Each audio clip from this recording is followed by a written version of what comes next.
In the early hours of December 29, 2017, a horrifying event unfolded on a quiet road in Argentina. 20-year-old Fernando Pastorizzo was found lifeless, with 2 fatal gunshot wounds.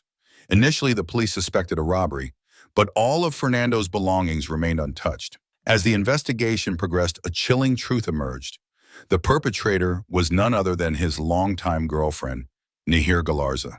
This was not just a case of murder, but a story of toxic love, manipulation, and a trial that shook the entire nation. Was justice served? And what led a young woman to become the youngest female in Argentina's history to receive a life sentence? Let's uncover the truth behind this shocking case.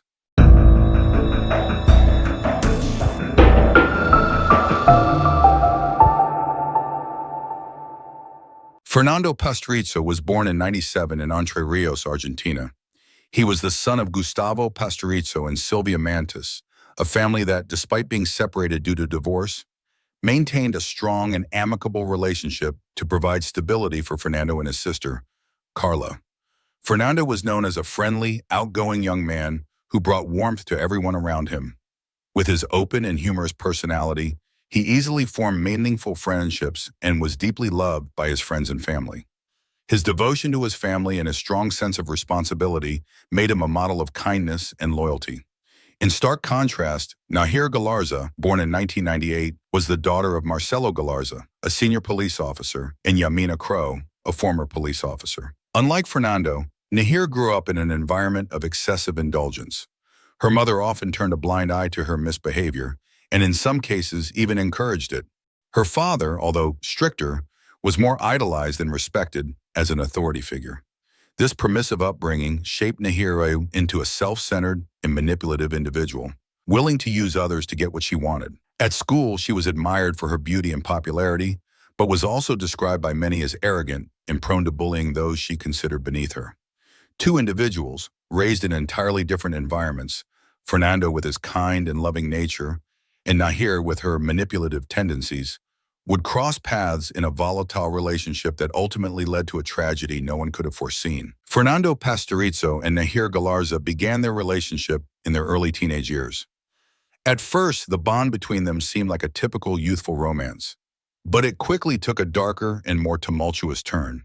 While Fernando was deeply in love and dedicated to Nahir, she treated the relationship with indifference and frequently betrayed his trust. Nahir openly pursued relationships with other boys, even inviting them to her home, all while keeping Fernando in a state of emotional dependency.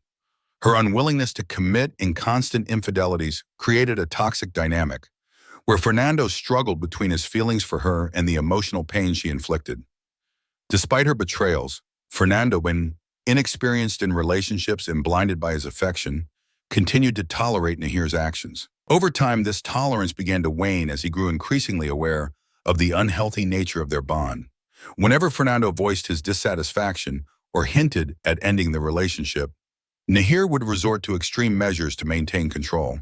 Her methods included emotional manipulation, verbal abuse, and even physical intimidation. She frequently checked his phone for messages, interrogated him about his interactions with other girls, and made baseless accusations of infidelity. Ironically, while she herself continued to see other men. Nahir's controlling nature became more apparent over time. Her jealousy manifested in aggressive outbursts whenever she felt threatened by Fernando's social life or perceived independence. On multiple occasions, she threatened him, using her father's position as a high-ranking police officer to intimidate him. "You'll regret it if you leave me," she would say, leveraging both emotional and physical power over him.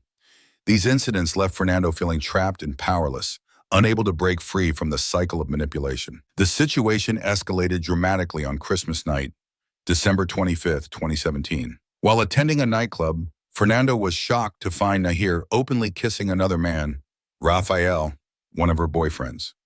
The sight of this blatant betrayal in a public setting deeply hurt and humiliated Fernando. Summoning the courage to confront her, he demanded an explanation. Instead of de-escalating the situation, Nahir responded with hostility, and her friend, Sol Martinez, joined the fray. Together, they verbally and physically attacked Fernando in front of witnesses. Sol punched him in the face, and Nahir mocked him, using the argument as an opportunity to insult his character and family. The incident left Fernando emotionally and physically scarred. He confided in his friends, recounting the humiliation and pain he endured that night. He revealed that the verbal abuse stung the most, particularly Nahir's cruel comments about his family, which he cherished deeply. This event became the tipping point for Fernando, who decided he could no longer endure the toxic relationship. His friends encouraged him to move on and supported his decision to leave Nahir for good. With newfound determination, Fernando began planning his escape from the relationship.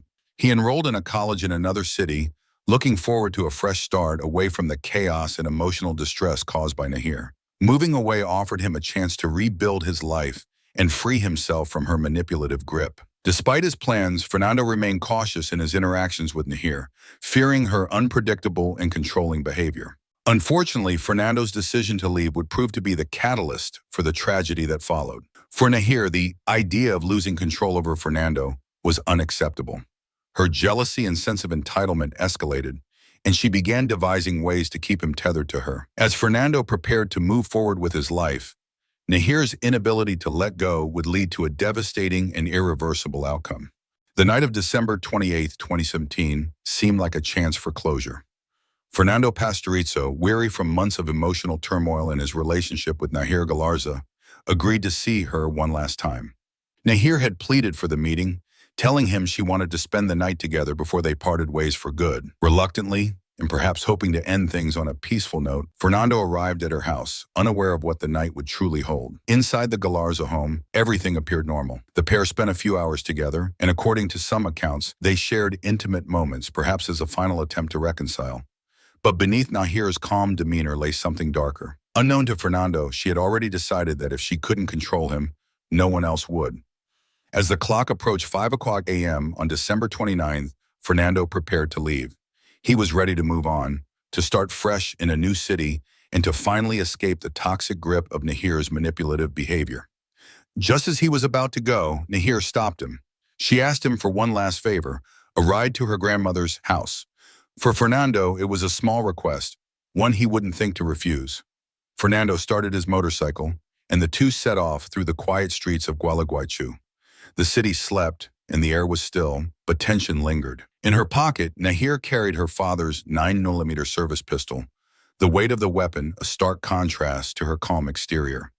As they reached a dark, isolated stretch of road, Nahir tapped Fernando on the shoulder and asked him to stop. Trusting her as he always had, Fernando complied, pulling over in the middle of nowhere. He turned to see what she needed, but before he could react, Nahir drew the gun and fired a shot into his back. The impact sent Fernando tumbling from the motorcycle, collapsing onto the ground in pain and confusion. As he lay there, helpless and bleeding, Nahir approached him. Without hesitation, she fired again, this time at point-blank range, ending his life instantly. In the eerie silence that followed, Nahir began her next calculated move. She crouched near Fernando's lifeless body, frantically searching for the shell casings to hide the evidence. Though she managed to retrieve one casing, she missed another, leaving a critical piece of proof behind. Her crime was almost witnessed by a passing taxi driver who saw a girl bent over someone lying on the ground. However, thinking it was nothing serious, the driver didn't stop. This brief encounter would later become a vital piece of testimony in the case. With her gruesome task complete, Nahir walked home as if nothing had happened.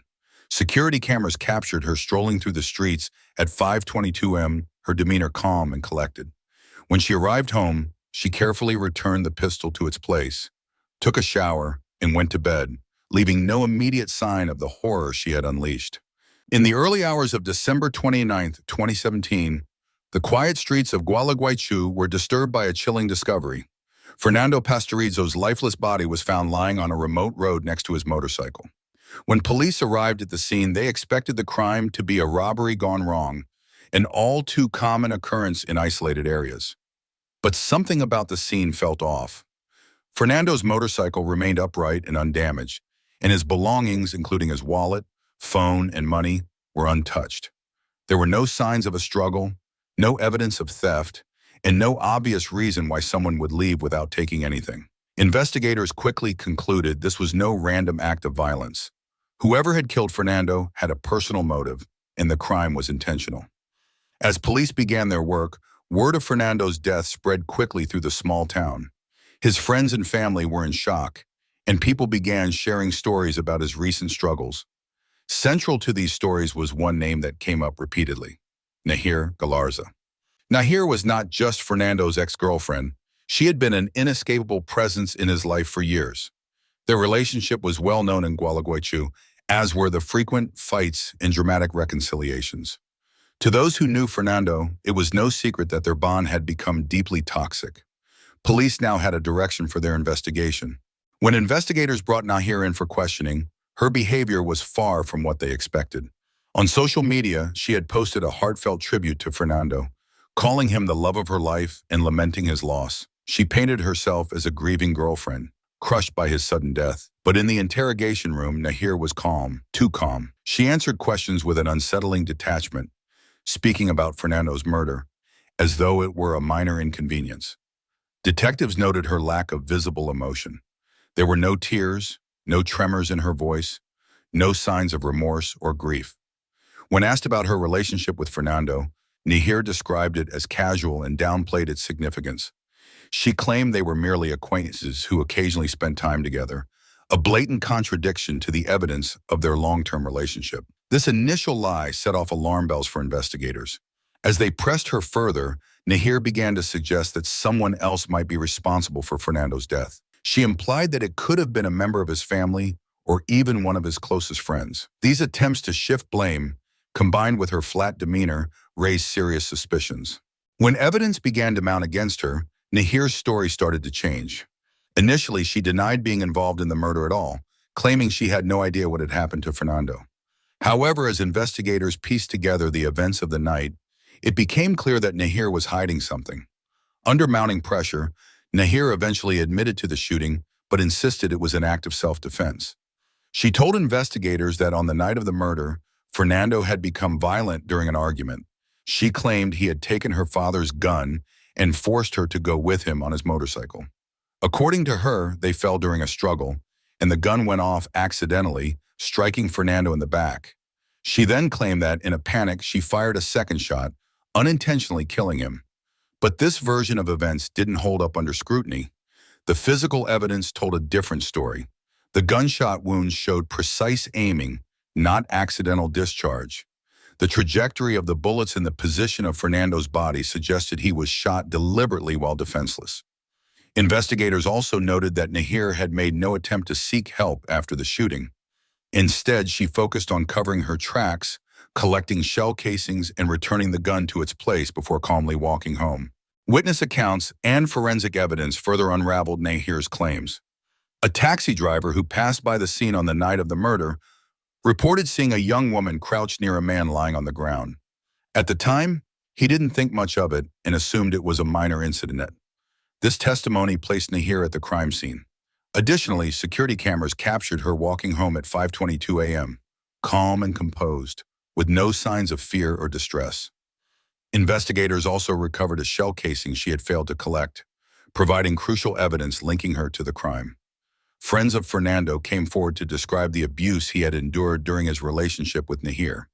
They recounted how she manipulated and controlled him, and how, in the days leading up to his death, Fernando had confided in them about his plans to leave her for good. These testimonies painted a clear picture of a toxic relationship that ended in tragedy. The weight of evidence against Nahir continued to grow, and her inconsistent stories only deepened the suspicion. As investigators prepared their case, one thing became clear.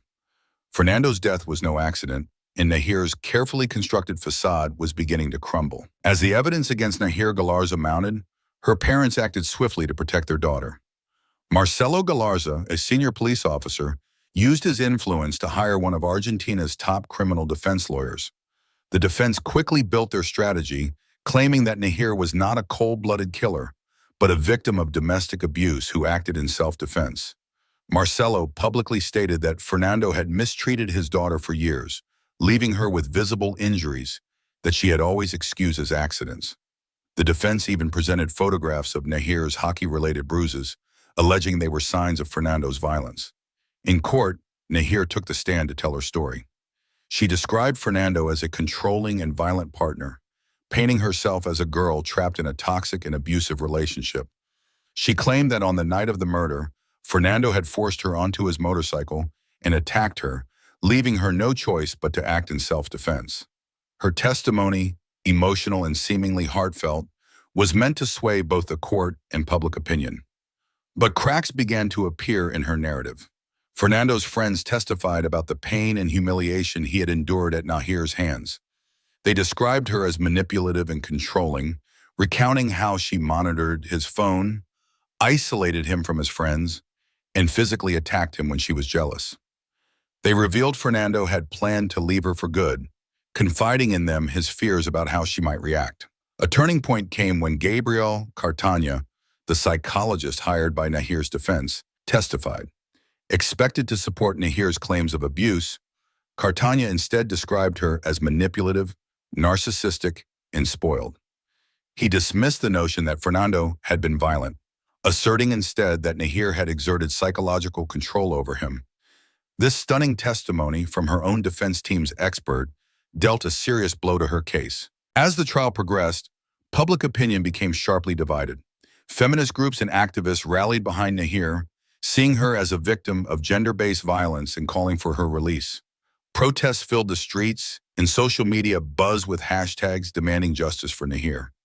But others sided with Fernando's family, emphasizing the overwhelming evidence that painted Nahir as a cold and calculated murderer who refused to take responsibility for her actions. With each passing day, the weight of testimony and forensic evidence made it increasingly clear that Nahir's narrative was riddled with contradictions. Her defense team's efforts to shift the blame and portray Fernando as the aggressor crumbled under the scrutiny of facts and witness accounts. As the trial came to its conclusion, it was evident that justice would not be easily swayed by theatrics or public outcry. The truth of Nahir's actions could not be hidden, no matter how carefully she tried to craft her version of events. On July 3, 2018, the crowded courtroom in Gualeguaychú was silent as the judge read the verdict that had been months in the making. After weeks of emotional testimonies, forensic evidence, and conflicting stories, the jury convicted Nahir Galarza of aggravated homicide. Her sentence was life imprisonment. At just 19 years old, Nahir became the youngest woman in Argentina's history to receive such a punishment. For Fernando Pastorizzo's family, the moment was bittersweet. They had spent months grieving the loss of their beloved son, enduring the public spectacle of the trial while defending his memory against Nahir's attempts to vilify him. The verdict was a vindication, but no sentence could ever restore the life that had been taken. As the courtroom cleared, Fernando's parents, Gustavo and Silvia, expressed their gratitude to the legal team and their determination to honor their son's memory. The verdict could not bring Fernando back, but it was a powerful statement that justice had been served. The trial of Nahir Galarza became a national and international media sensation, gripping audiences with its shocking details and divisive narratives. Headlines across Argentina chronicled every twist and turn, with Nahir's face splashed across news outlets and social media. To some, she was a cold-blooded killer, while to others, she was a young woman unfairly portrayed as a villain. The case divided public opinion, sparking widespread debates about gender, privilege, and justice. For Fernando Pastorizzo's family, the loss was immeasurable. The trial, with its accusations and fabrications, forced them to relive the pain of his death while fighting to preserve his memory. His parents, Gustavo and Silvia, mourned not only the loss of their son, but also the life he might have lived. Every photograph, every testimony, and every piece of evidence presented in court was a reminder of the future that had been stolen. On the other hand, Nahir's family faced their own reckoning. Her father, Marcelo Galarza, once a respected police officer, saw his career and reputation crumble. Later, Nahir would accuse him of being the real perpetrator, a claim widely regarded as a desperate attempt to escape justice. This accusation fractured the Galarza family, with Marcelo retreating into isolation, estranged from his wife and daughter. The trial not only exposed Nahir's actions, but also the cracks in the privileged upbringing that had enabled her manipulative behavior. The murder of Fernando Pastorizzo remains a haunting reminder of the dangers of unchecked manipulation and violence. His story, tragically cut short, continues to resonate as a cautionary tale about the devastating consequences of toxic relationships and the importance of seeking help before situations escalate. This case invites reflection on the societal factors that contributed to its outcome. How do privilege and influence affect the pursuit of justice? What lessons can be learned about addressing abusive relationships, regardless of the genders involved? And how can systems better protect individuals from the consequences of manipulation and control? As we end this video, we remember Fernando not just as a victim, but as a young man who deserved a life full of promise and happiness. His story serves as a call to action, reminding us that justice, though painful, can and must prevail. Let us honor his memory by making sure his story is never forgotten. If you found this story thought-provoking and want to explore more shocking cases with us, don't forget to hit the subscribe button to support the channel. Make sure to turn on the notification bell so you won't miss any of our latest videos. Thank you for watching, and see you in the next one.